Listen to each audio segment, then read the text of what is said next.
গুতু বান্দা, তোকে জবানটা দিলাম আমার মালিককে ডাকার জন্য, তুই ডাকিস না, যা তোর জবানটা আমি বন্ধ করে দিলাম। কি বলেন, উপায় হয়তো?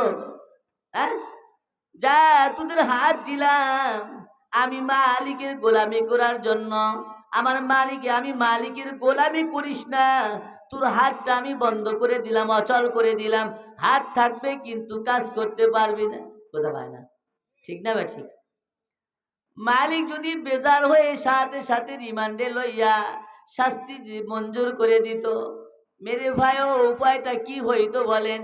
মালিকের জবান সাইরা কই যাব, পালাবার কোনো জায়গা নাই, কোনো সুযোগ নাই, কোনো সুযোগ নাই। এই জন্য আসুন, দিল ভরা ব্যথা নিয়ে বলছি, মেরে ভাই, পয়গম্বর সাল্লাল্লাহু আলাইহি ওয়াসাল্লাম বলেন, কাফা বিল মাউতি ওয়াইজান, মৌতের চাইতে বড় কোনো ওয়াজ নাই, মৌতের চাইতে বড় কোনো কথা নাই। কথা বলেন না?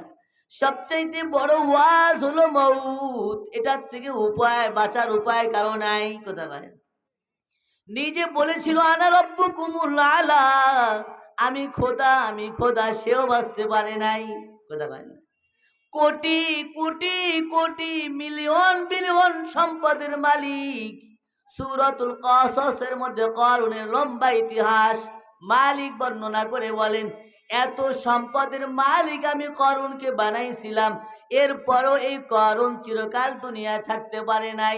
এত সম্পদের রাখার পরেও, থাকার পরেও, এত দম্ভ ভরে চলার পরেও ফকির আর মিসকিনের মতো মাটির মধ্যে দাবাইয়া দাবাইয়া আমার মালিক মারছে, উপায় নাই।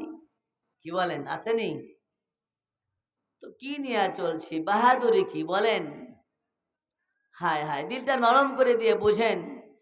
আল্লাহ বলেন, আল্লাযী খালাকাল মাউতা ওয়াল হায়াত।